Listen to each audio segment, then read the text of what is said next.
Shalom, marilah kita buka kebaktian kita pagi hari ini, kita bernyanyi.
Di dalam nama Allah Bapa dan nama anaknya Tuhan Yesus Kristus dan nama Roh Kudus yang menciptakan langit dan bumi.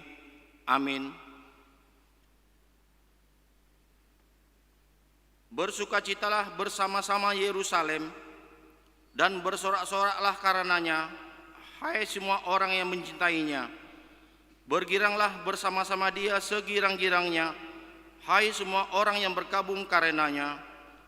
Aku bersukacita ketika dikatakan orang kepadaku, mari kita pergi ke rumah Tuhan. Haleluya. Haleluya, haleluya, haleluya.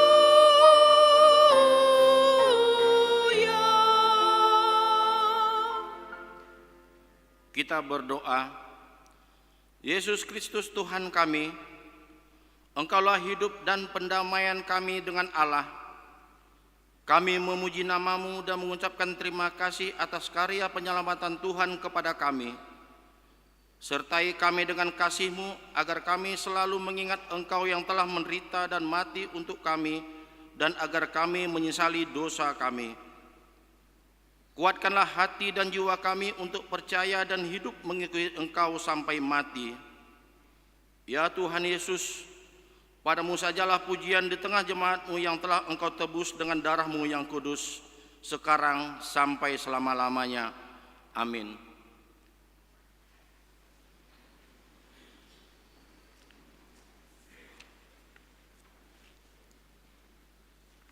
Kembali kita angkat pujian, kita bernyanyi.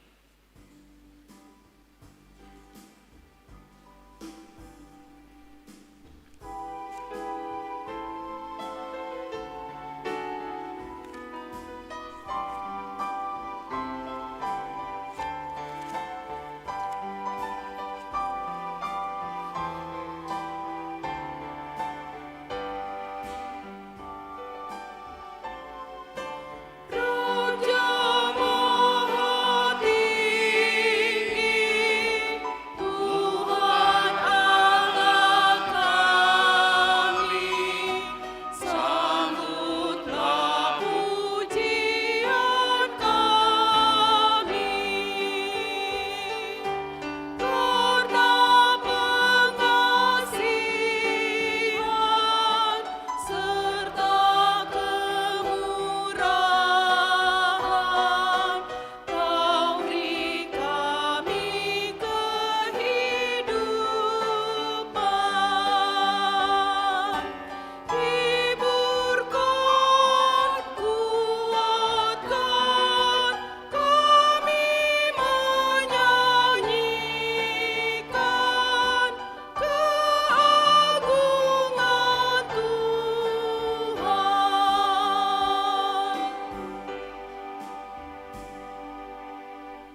Marilah kita bersama-sama mendengarkan hukum Taurat Tuhan pada minggu hari ini yang diambil dari hukum Taurat pertama sampai ke-10.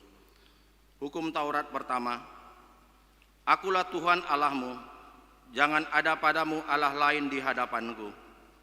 Hukum Taurat kedua, jangan perbuat bagimu patung yang menyerupai apapun yang ada di langit, atau yang ada di bumi, atau yang ada di dalam air di bawah bumi untuk disembah atau dituruti. Hukum Taurat ketiga, jangan menyebut nama Tuhan Allahmu dengan sembarangan, sebab Tuhan akan menghukum orang yang menyia-nyiakan namanya. Hukum Taurat keempat, ingat dan kuduskanlah hari Sabat. 6 hari lamanya engkau akan bekerja dan melakukan segala pekerjaanmu, tetapi hari ke-7 adalah hari Sabat Tuhan Allahmu. Maka jangan melakukan sesuatu pekerjaan, engkau atau anakmu laki-laki atau anakmu perempuan, atau hambamu laki-laki atau hambamu perempuan, atau hewanmu, atau orang asing yang berada di tempat kediamanmu. Sebab pada 6 hari lamanya Tuhan menjadikan langit dan bumi, laut dan segala isinya, dan ia berhenti pada hari yang ke-7. Itulah sebabnya Tuhan memberkati hari Sabat dan menguduskannya. Hukum Taurat kelima, hormatilah ayah dan ibumu, supaya lanjut umurmu di bumi yang diberikan Tuhan Allahmu kepadamu. Hukum Taurat ke-6, jangan membunuh. Hukum Taurat ke-7, jangan berzina. Hukum Taurat ke-8, jangan mencuri. Hukum Taurat ke-9, jangan mengucapkan saksi dusta terhadap sesamamu manusia. Hukum Taurat ke-10, jangan mengingini rumah sesamamu, jangan mengingini istrinya atau hambanya laki-laki atau hambanya perempuan atau lembunya atau keledainya atau apapun yang dimiliki sesamamu. Bagaimana firman Tuhan tentang ke-10 hukum itu? Aku Tuhan Allahmu adalah Allah yang cemburu, yang membalaskan kesalahan bapa kepada anak-anaknya, kepada keturunannya ketiga dan keempat dari orang yang membenci aku. Tetapi aku menunjukkan kasih setia kepada beribu-ribu orang, yaitu mereka yang mengasihi aku dan berpegang pada perintah-perintahku. Demikian firman Tuhan. Marilah kita sama-sama mengucapkan untuk kekuatan Tuhan. Ya Tuhan Allah, kuatkanlah kami melakukan yang sesuai dengan hukum-Mu. Amin. Kembali kita angkat pujian, kita bernyanyi.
Marilah kita merendahkan hati kita untuk mengaku dosa-dosa kita di hadapan Tuhan. Kita berdoa. Ya Tuhan Allah yang Maha Kuasa dan Maha Benar, pengasih dan penyayang, bermurah hati Engkaulah ya Tuhan terhadap kami. Kiranya Tuhan berkenan mengampuni segala dosa dan kejahatan kami. Tiada yang lain yang dapat menjadi pelindung dan penyelamat bagi kami selain dari kasih sayang dan pembenaran-Mu yang tunggal. Karena itu, karunialah kami ketenangan dan penghiburan di dalam pengorbanan anak-Mu, Tuhan Yesus Kristus, Juru Selamat kami. Amin.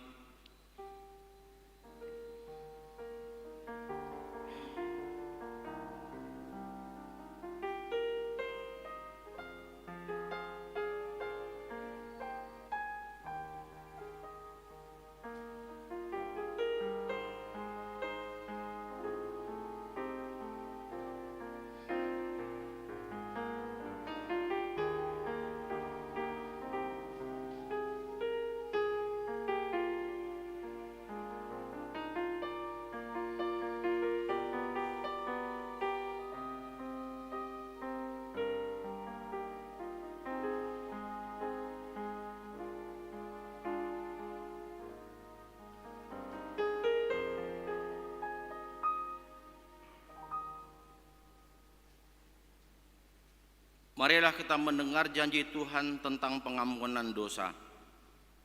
Tetapi Dia tertikam oleh karena pemberontakan kita. Dia diremukkan oleh karena kejahatan kita. Ganjaran yang mendatangkan keselamatan bagi kita ditimpakan kepadanya. Dan oleh bilur-bilurnya kita menjadi sembuh. Kemuliaan bagi Allah di tempat yang maha tinggi. Amin. Kembali kita angkat pujian, kita bernyanyi.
Marilah kita mendengar firman Tuhan yang ditetapkan pada hari Minggu ini yang tertulis di Bilangan 21 pasal 4 sampai 9. Kita membaca secara bergantian.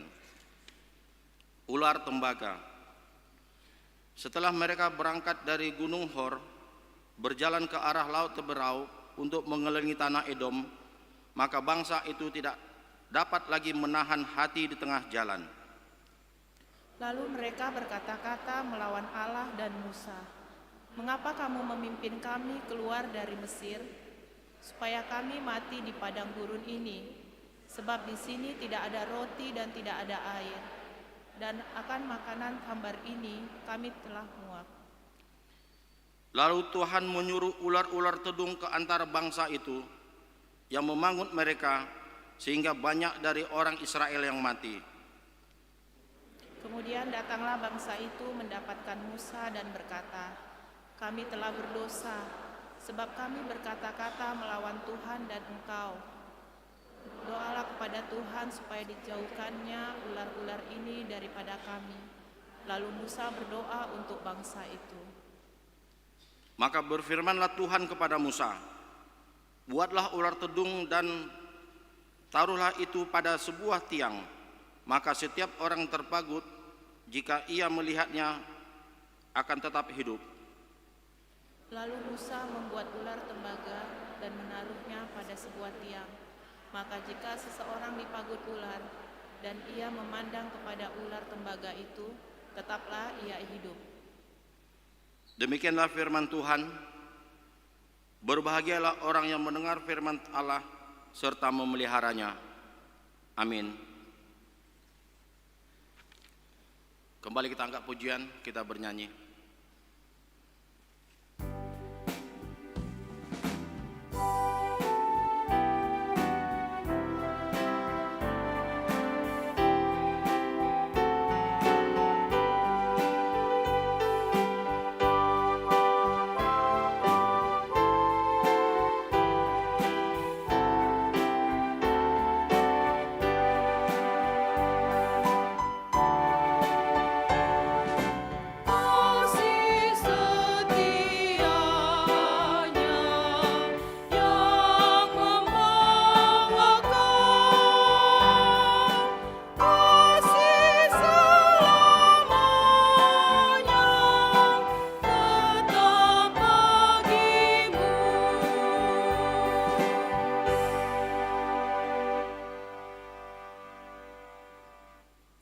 Marilah kita bersama-sama mengaku iman kepercayaan kita, sebagaimana teman-teman seiman di seluruh dunia, kita bersama-sama mengucapkannya.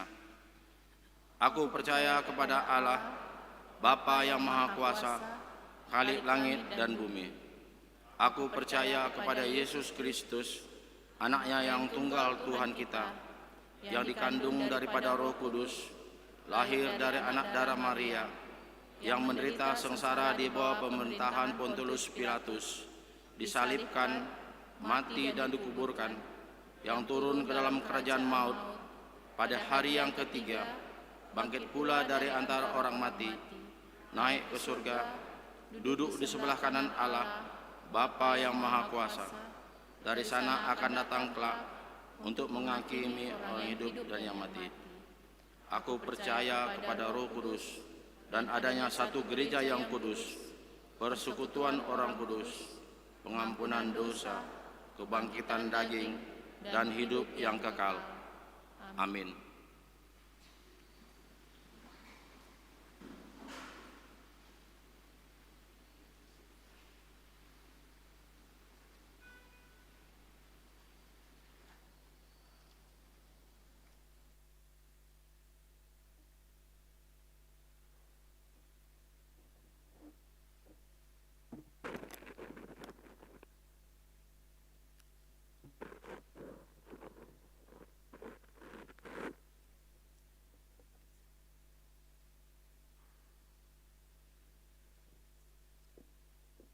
Shalom bagi kita semuanya. Kita dengarkan warta jemaat kita pada hari ini, Minggu Letare 14 Maret 2021, Marlasni Roha Mahamu, dengan topik Kasih Karunia Allah yang menghidupkan. Kami dari majelis mengucapkan selamat datang secara khusus untuk jemaat yang baru pertama kali beribadah di gereja ini. Warta umum yang pertama, anak lahir. Pada hari Jumat tanggal 5 Maret tahun 2021 telah lahir seorang putri bagi keluarga Bapak Franky Silalahi, Ibu Ripka Borutobing dari Jalan Beringin, Perumahan BSD Klaster Blok D 19, Sektor Arengka Indah. anak yang baru lahir beserta orang tua dalam keadaan sehat.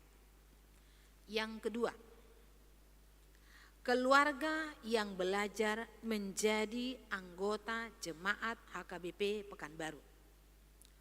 Mulai minggu hari ini tanggal 14 Maret 2021, keluarga yang belajar menjadi jemaat HKBP Pekanbaru, Bernard Siahan, Ibu Feni Anita Boru Panjaitan dari Asrama Manipol Blok F2 nomor 6 Sektor Pintu Angin Sukaterus. Yang ketiga, program Huria tahun 2021, pengumpulan persembahan untuk pembangunan. Yang pertama, pada minggu ketiga setiap bulan, dimulai dari bulan Maret 2021, persembahan ke depan mimbar. Yang kedua, khusus untuk jemaat HKBP Pekanbaru, pada ibadah perjanjian nikah atau martupol dan pemberkatan pernikahan atau pamasumasuon, persembahan berjalan 2 kantong, 1 untuk huria dan 1 untuk pembangunan. Yang ketiga, pada hari Minggu tanggal 21 Maret 2021, kita akan mengumpulkan persembahan untuk pembangunan. Bagian yang keempat, himbauan. Kemudian B, suara koinonia. 1, pelayanan. Pelayanan minggu hari ini tanggal 14 Maret 2021, Pendeta Bakti J. Situmorang MTH melayani di HKBP Pembatuan. Bibelfro Mas Rio Sinaga melayani di HKBP Pandau Permai.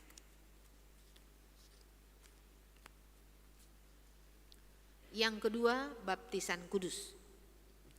Minggu hari ini 14 Maret 2021 pukul 11 WIB diadakan baptisan kudus bagi anak-anak jemaat gereja kita berjumlah 4 orang.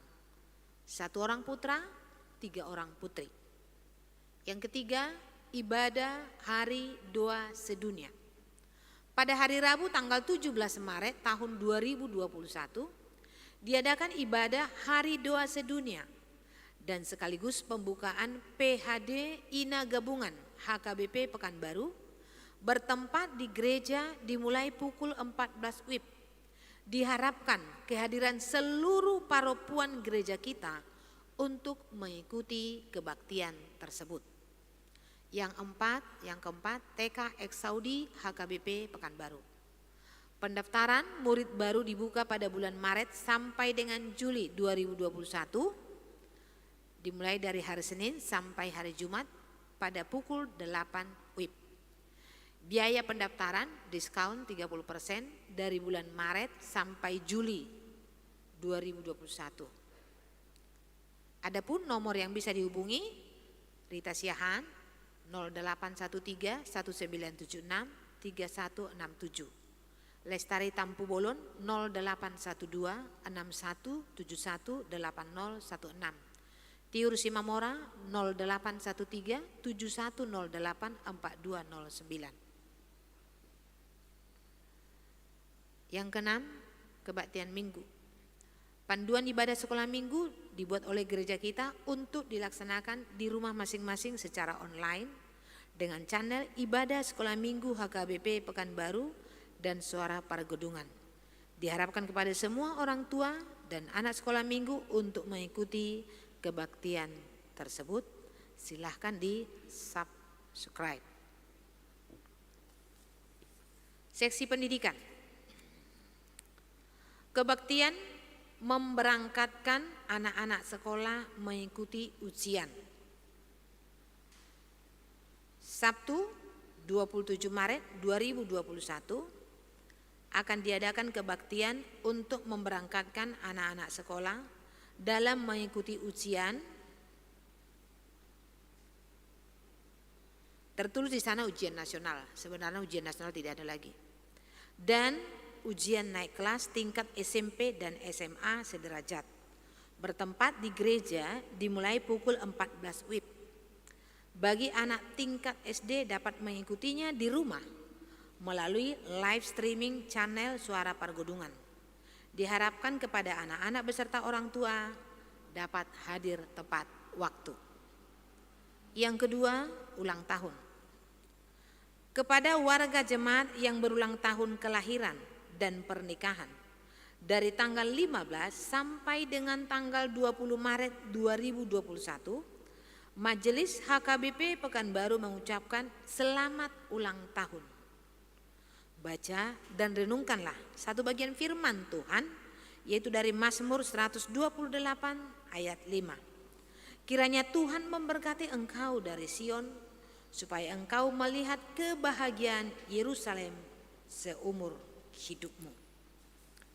Kita doakan jemaat yang sakit dalam perawatan atau pemulihan. Yang pertama, Pendeta Belhem Rimen Sitompul dirawat di rumah dari sektor Pekanbaru Tonga. Nyonya R Situmorang Sintua R Boru Tampu Bolon dirawat di rumah dari sektor Arengka Indah. Yang ketiga, Nyonya Pasaribu E Boru Panjaitan dirawat di rumah dari sektor Pekanbaru Tonga.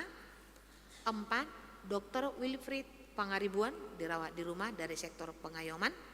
Yang kelima, Sintua R Simatupang dari sektor Wonorejo. 6, Ruth Maria Borusiagian dari Jalan Arjuna Gang Citerum sektor Labu Baru.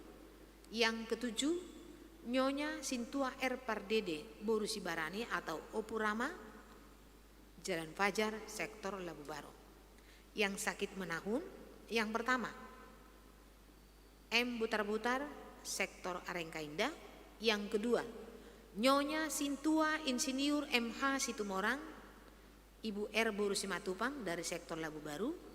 Yang ketiga, Ojahan Siahaan sektor Pintu Angin Sukaterus. Yang keempat, D Siregar sektor Wonorejo. Yang kelima, Nyonya M Sirait Ibu Tirani Boru Sidabutar dari sektor Rintis. Yang keenam, Opu Elva Simanjuntak Boru Silitonga dari sektor Rintis.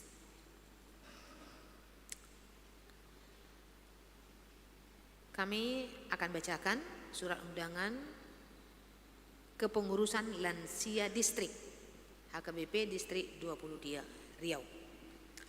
Huria Kristen Batak Protestan atau HKBP distrik 22 Riau. Pekanbaru 10 Maret 2021 nomor 001/LD D22/SU/3/2021 lampiran kosong hal undangan kepengurusan lansia distrik HKBP distrik 22 Riau. Kepada yang terhormat utusan lansia resort HKBP distrik 22 Riau dengan perantaraan pendeta resort HKBP sedistrik 22 Riau di tempat. Salam dalam nama Yesus Kristus Tuhan kita. Amin. Sehubungan dengan keputusan Sinode Distrik HKBP Distrik 22 Riau tahun 2021 untuk membentuk kepengurusan lansia di Distrik 22 Riau, maka dengan itu kami mengundang Bapak Ibu lansia untuk hadir dalam pembentukan kepengurusan tersebut dengan mengutus 2-3 orang lansia per resort. Kegiatan ini akan dilaksanakan pada hari Selasa tanggal 16 Maret 2021 pukul 15 WIB sampai dengan selesai, bertempat di Gereja HKBP Immanuel Resort Pekanbaru 2. Demikian surat undangan ini kami sampaikan. Atas perhatian dan kerjasamanya kami ucapkan terima kasih. Teriring salam dan doa Kepala Bidang Koinonia HKBP Distrik 22 Riau, Pendeta Herbert H. Hutagalo MTH ditandatangani. Preses HKBP Distrik 22 Riau, Pendeta Hatus Hutapea STH MM ditandatangani. Demikian warta jemaat minggu kita pada hari ini. Tuhan Yesus memberkati.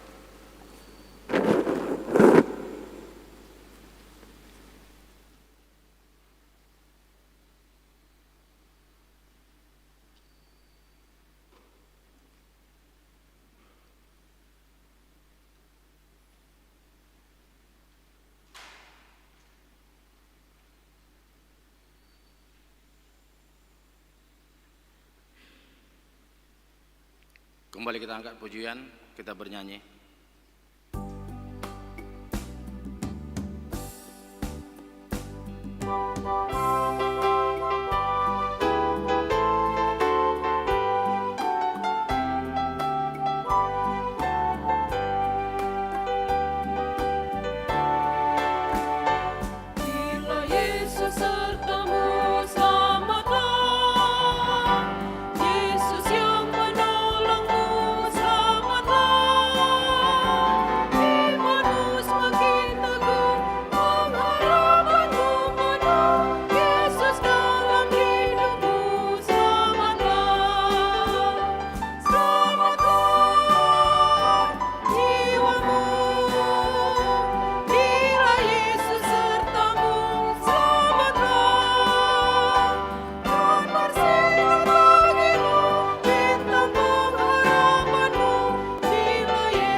Damai sejahtera Allah yang melampaui segala akal dan pikiran manusia, kiranya memelihara hati dan pikiranmu dalam Kristus Yesus Tuhan kita. Amin. Jemaat yang dikasihi Tuhan Yesus Kristus, mari kita dengarkan kebenaran firman Tuhan yang menjadi khotbah bagi kita pada minggu hari ini, Minggu Letare. Kebenaran firman Tuhan yang tertulis dalam surat Efesus pasal yang kedua, dimulai dari ayat yang pertama sampai ayat yang ke-10. Demikian firman Tuhan. Semuanya adalah kasih karunia. Kamu dahulu sudah mati karena pelanggaran-pelanggaran dan dosa-dosamu. Kamu hidup di dalamnya karena kamu mengikuti jalan dunia ini. Karena kamu mentaati penguasa kerajaan angkasa, yaitu roh yang sekarang sedang bekerja di antara orang-orang durhaka.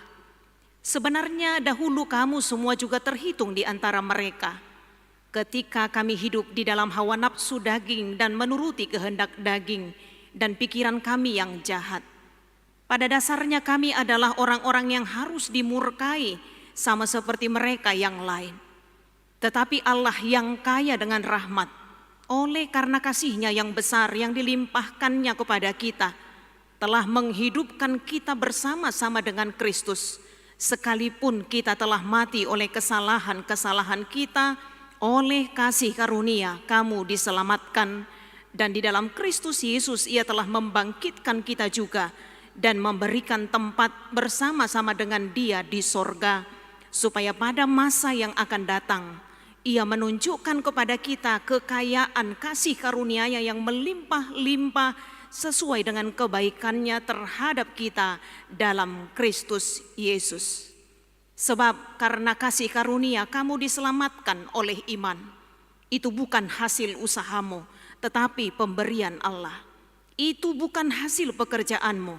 Jangan ada orang yang memegahkan diri. Karena kita ini buatan Allah, diciptakan dalam Kristus Yesus untuk melakukan pekerjaan baik yang dipersiapkan Allah sebelumnya. Ia mau supaya kita hidup di dalamnya. Demikian pembacaan firman Tuhan.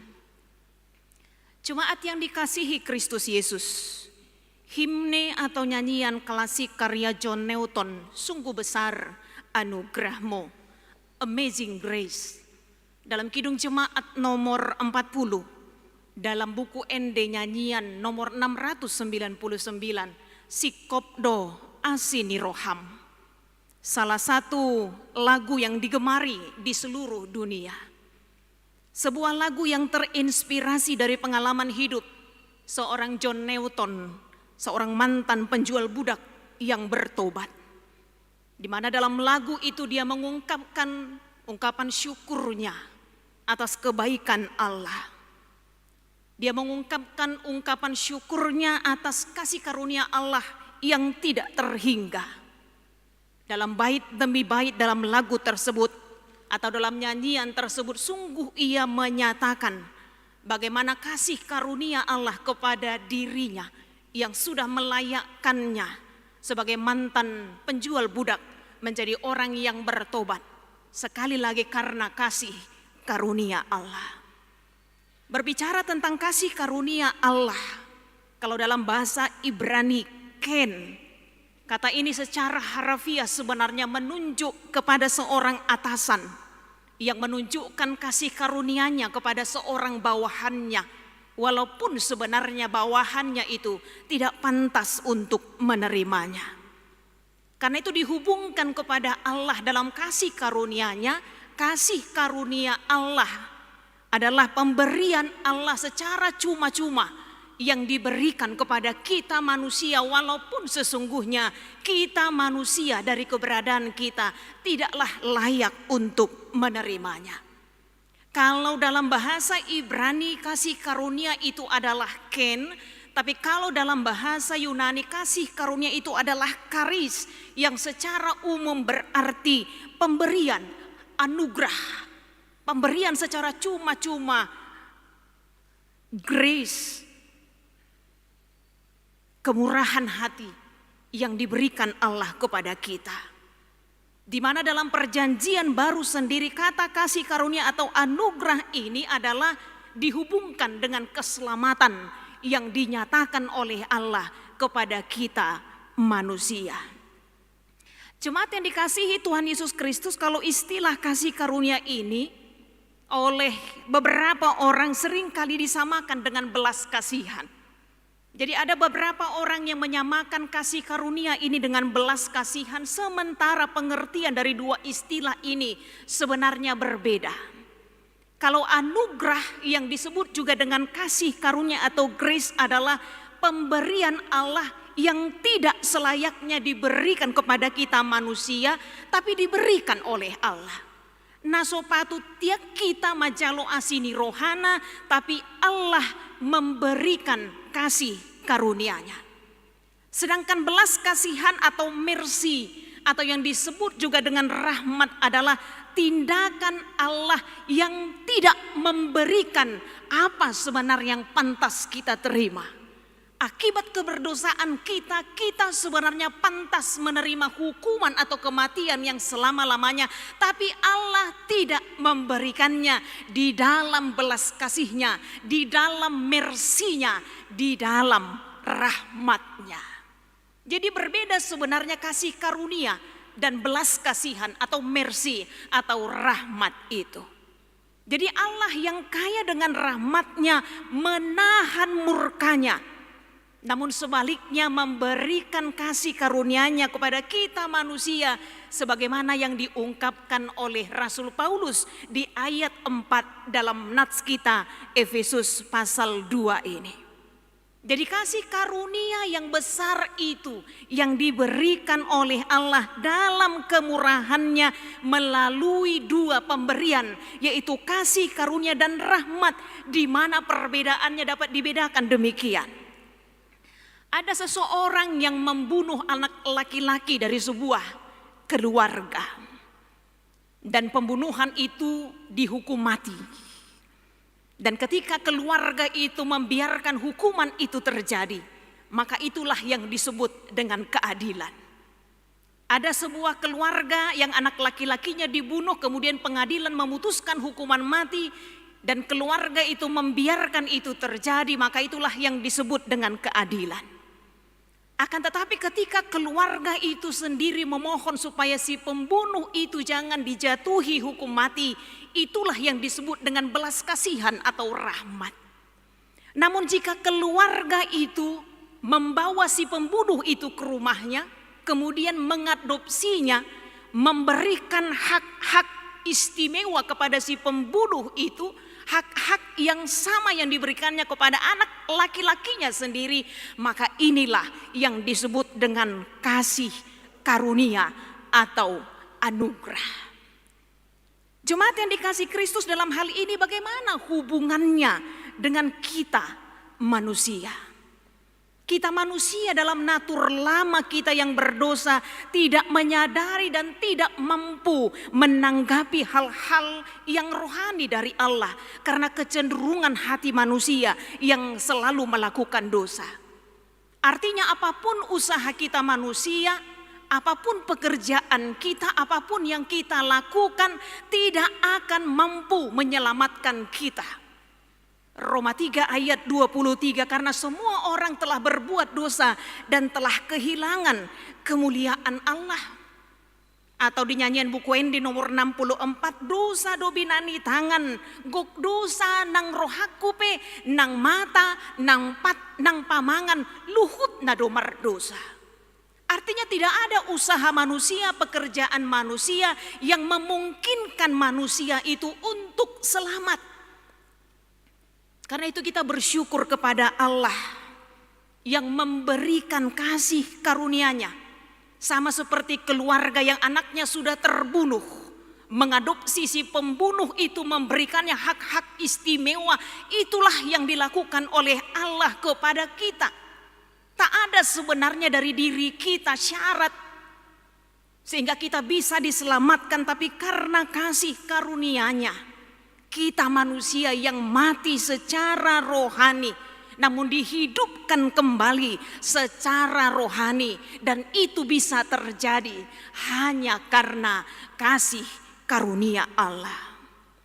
Itu sebabnya dalam nats ini Paulus mengatakan, kamu dahulu sudah mati karena pelanggaran-pelanggaran dan dosa-dosamu. Kamu hidup di dalamnya karena kamu mengikuti jalan dunia ini, karena kamu mentaati penguasa kerajaan angkasa, yaitu roh-roh yang sedang bekerja di antara orang-orang durhaka. Sebenarnya dahulu kami juga terhitung di antara mereka ketika kami hidup di dalam hawa nafsu daging dan menuruti kehendak daging dan pikiran kami yang jahat. Tak ada bedanya sebenarnya. Kata Rasul Paulus, dahulu kita adalah orang-orang berdosa yang mengikuti keinginan dan kehendak daging. Pada dasarnya kita ini adalah orang-orang yang harus dimurkai. Tetapi Allah yang kaya dengan rahmat, oleh kasih karunia-Nya yang besar menghidupkan kita bersama-sama dengan Kristus, sekalipun kita telah mati oleh kesalahan kita, tetapi oleh kasih karunia kita diselamatkan. Ada penekanan yang luar biasa. Oleh kasih karunia kita diselamatkan. Kita garis bawahi, Allah melimpahkan luar biasa pemberian Allah secara cuma-cuma yang diberikan kepada kita. Somar dia ibar isepehita. Tetapi Allah memberikan kasih karunia-Nya untuk dan demi keselamatan kita. Jemaat yang dikasihi Tuhan Yesus Kristus, kita mungkin pernah menonton di televisi orang tua yang menangis histeris karena anak kesayangannya menjadi korban salah tembak dari anggota kepolisian. Mengedungi sejadi-jadinya karena peristiwa itu. Bukan anaknya yang melakukan kesalahan, tapi anaknya menjadi korban salah tembak. Pasti tak mudah bagi si orang tua untuk menerima kenyataan itu, karena anak yang tidak bersalah menjadi korban salah tembak. Namun Allah dalam hal ini justru mengorbankan anak satu-satunya, anak sasada. 5 pun anak laki-lakinya, kalau satu dari itu saja menjadi korban salah tembak, sebagaimana yang saya katakan tadi, orang tuanya pasti menangis sejadi-jadinya. Tapi Allah justru mau mengorbankan anak satu-satunya, anak sasadai, menjadi korban pengganti Kenapa? Karena memang hanya Dia menjadi satu-satunya jalan agar kita manusia dapat diselamatkan. Supaya seluruh umat bisa diselamatkan, harus ada yang bersedia menjadi korban pengganti. Bukan manusia yang berdosa, tapi Allah menjadi manusia yang tidak berdosa menjadi korban pengganti itu. Allah mengutus, mengorbankan anak satu-satunya. Karena itu Kristus telah memikul dosa kita di dalam tubuhnya di kayu salib. Kematiannya di kayu salib menebus kita dari dosa-dosa kita. Anugerah yang luar biasa yang ditawarkan oleh Allah kepada kita manusia. Pemberian Allah. Sekali lagi bukan karena usaha kita. Bukan karena kemampuan kita. Bukan karena pekerjaan kita. Apapun dan sebanyak apapun yang kita berikan, kita bukan menjadi korban keselamatan. Apapun dan sebanyak apapun yang kita miliki, tidak ada yang dapat menyelamatkan kita. Bahkan apapun yang kita miliki, tidak ada yang bisa kita bawa nantinya untuk menuju kepada keabadian. Itu sebabnya Ayub dalam penderitaannya, dalam Ayub pasal 1 ayat 21 jelas mengatakan, dengan telanjang aku keluar dari perut ibuku, dan dengan telanjang pula aku akan kembali ke dalamnya. Dengan telanjang aku keluar dari kandungan ibuku, dan dengan telanjang pula aku akan kembali kepadanya. Jika apa yang ada pada kita pun tidak ada yang bisa kita bawa ke abadian, bagaimana itu bisa menyelamatkan kita? Mungkin kita manusia bisa berbeda dari latar belakang kita. Keluarga kita, pendidikan kita, pekerjaan kita, jabatan kita, fasilitas yang kita miliki mungkin membuat kita berbeda. Namun agar apapun yang kita miliki itu tidak membuat kita jatuh ke dalam kesombongan atas kepemilikan kita, maka firman Tuhan hari ini mengingatkan kita. Ingatlah bahwa di hadapan Allah, di ayat 10 dalam nats kita ini kita diingatkan, kita ini adalah buatan Allah. Kita ini adalah buatan Allah. Molo di bahasa Batak ido ai jadi-jadian nado kita. Diciptakan sama, dari bahan dasar yang sama. Buatan Allah yang sejak awal sebenarnya Allah menciptakan kita dengan tujuan yang sangat mulia. Tapi kita gagal karena keberdosaan kita. Manusia pertama lebih mendengar suara dunia ini daripada suara Tuhan. Namun sekalipun kita gagal untuk taat kepada Allah dalam keberdosaan kita, tapi sebagai buatan tangannya yang luar biasa, Allah kembali memperbaiki kita dengan menyelamatkan kita, bukan dengan barang fana. Kalau kita baca dalam 1 Petrus pasal 1 ayat 18 sampai ayat yang ke-19.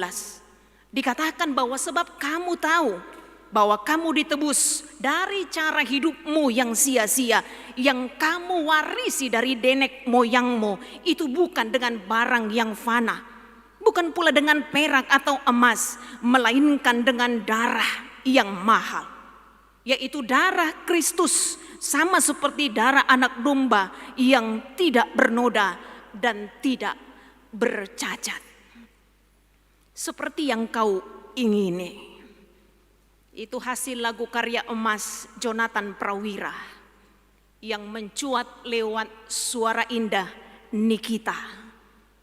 Itu lagu yang diangkat dari surat 1 Petrus pasal 1 ayat 18 sampai ayat 19 ini. Bahwa apa yang dilakukan oleh Yesus itu merupakan anugerah yang luar biasa. Kita ditebus bukan dengan barang yang fana. Kita ditebus bukan dengan emas dan perak yang bisa terbeli dengan uang. Tapi kita ditebus dengan darah yang mahal. Hidup kita dijamin di dunia ini, bahkan di kehidupan nanti. Sekalipun orang percaya diingatkan bahwa dunia ini hanyalah persinggahan sementara, tapi ada kehidupan nanti, kehidupan kekal yang Tuhan sediakan. Orang-orang percaya yang menghargai kasih karunia Allah Dialah yang menjadi pemilik kehidupan kekal. Karena itu jemaat yang dikasihi Kristus Yesus, sebagaimana yang diingatkan melalui nama minggu kita hari ini, letare marlasni rohamahamu, bersukacitalah. Dasar sukacita kita adalah karena kita sudah menerima kasih karunia Allah. Dasar sukacita orang percaya, ukuran sukacita orang percaya bukan karena dia memiliki apa yang diimpikan oleh dunia ini. Dasar sukacita orang percaya bukan karena jabatan yang tinggi, bukan karena harta yang melimpah, tapi dasar sukacita orang percaya adalah karena kita sudah menerima kasih karunia Allah, menerima anugerah Allah.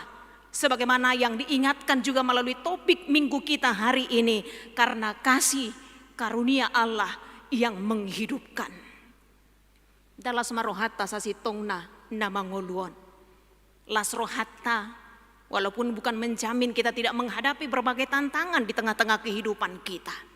Tapi apapun yang terjadi, satu hal yang kita ingat bahwa kepada kita semua tanpa terkecuali Allah memberikan kasih karunia-Nya, memberikan anugerahnya. Karena itu jika hari ini kita bisa menikmati hadirat Tuhan bersekutu di tengah-tengah gereja kita ini, bahkan anggota jemaat yang beribadah dari rumah kita masing-masing, jika hari ini kita tahu bahwa ada kehidupan kekal penuh sukacita menanti di depan kita, itulah sesungguhnya yang menjadi dasar sukacita kita. Karena orang yang mensyukuri anugerah Tuhan, orang yang berterima kasih atas anugerah Tuhan itu adalah orang-orang yang penuh pengharapan menjalani masa depannya bersama Tuhan. Karena Kristus sudah menyelamatkan. Sekalipun sebenarnya kasih karunia Allah, anugerah Allah itu bukan anugerah yang murahan. Dietrich Bonhoeffer, Bapak Gereja, mengatakan anugerah Allah itu bukan anugerah yang murahan, tapi anugerah Allah itu anugerah yang harus diresponi oleh orang-orang percaya. Pertama tadi mensyukuri kehidupan ini atas berkat Tuhan dalam kehidupan kita. Kemudian orang yang bersyukur adalah orang yang termotivasi melakukan perbuatan baik lahir dari imannya yang tertuju kepada Tuhan. Molotar baik kita piamang dohot inang. Anak-anak kami remaja na Poso Bulung, kalau kita bisa melakukan perbuatan baik sebagai buah dari iman kita, bukan supaya kita selamat, tapi karena kita adalah orang-orang yang diselamatkan, maka kita harus dapat melakukan perbuatan baik. Karena melalui perbuatan baiklah orang akan melihat wajah Kristus di dalam diri kita. Bersyukurlah kepada Tuhan. Saya pikir kita patut merenungkan apa sajakah yang kita terima dalam hidup ini yang membuat kita sebenarnya atau yang menjadi dasar bagi kita untuk bersyukur. Apakah hanya karena hal-hal rohani, hal-hal jasmani yang kita terima dalam hidup ini? Apakah hanya karena kesuksesan, materi, jabatan, pekerjaan yang kita miliki? Tapi melalui firman Tuhan hari ini kita diingatkan, jangan pernah lupa untuk bersyukur atas kasih karunia Allah di dalam Kristus Yesus yang sudah dinyatakan dalam kehidupan kita. Mauliatema Tuhan, diasini roham. Mauliatema Tuhan, atas kasih karunia dan anugerah-Mu yang melayakkan kita untuk menjalani kehidupan kita dengan penuh ucapan syukur, dengan penuh sukacita. Letare marlasni rohamahamu. Amin. Kita berdoa. Kami mensyukuri kasih karunia-Mu, ya Bapa di dalam Kristus Yesus yang menyelamatkan kami, yang melayakkan kami dari kegagalan, dari keberdosaan kami. Tapi Tuhan mengampuni kami, memberikan kehidupan masa depan yang menjanjikan, itu kehidupan kekal bagi setiap orang yang percaya. Bahkan Kau menuntun kami di dalam perjalanan kehidupan kami di tengah-tengah dunia ini.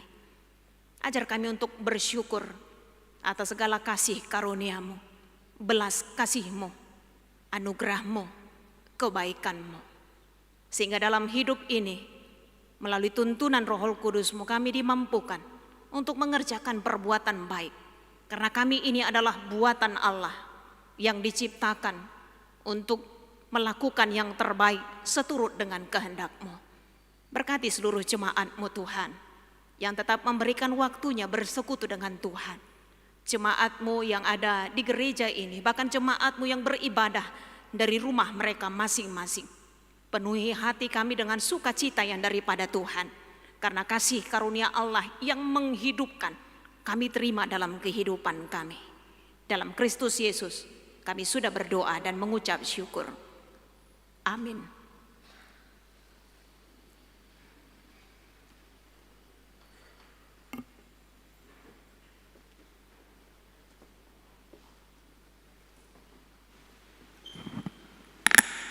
Kembali kita angkat pujian, sekali melakukan persembahan 1A 1B, kita bernyanyi.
Marilah kita berdoa untuk menyerahkan persembahan kita kepada Tuhan.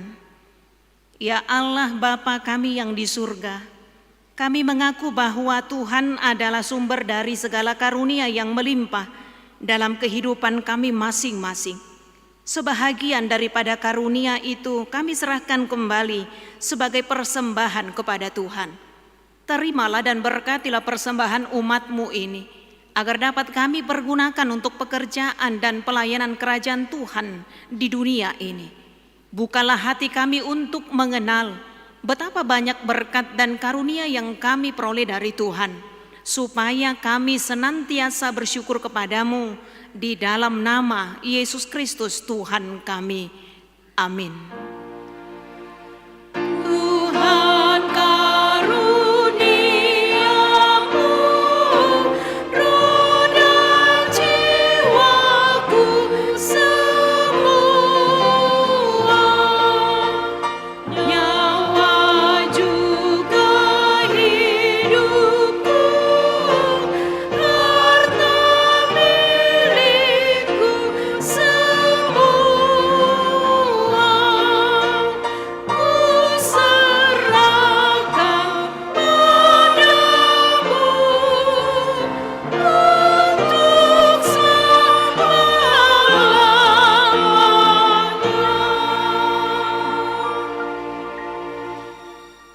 Bapa kami yang di surga, dikuduskanlah namamu, datanglah kerajaanmu, jadilah kehendak-Mu di bumi seperti di surga. Berikanlah kami pada hari ini makanan kami yang secukupnya, dan ampunilah kami akan kesalahan kami, seperti kami juga telah mengampuni orang yang bersalah kepada kami. Dan janganlah membawa kami ke dalam pencobaan, tetapi lepaskanlah kami daripada yang jahat.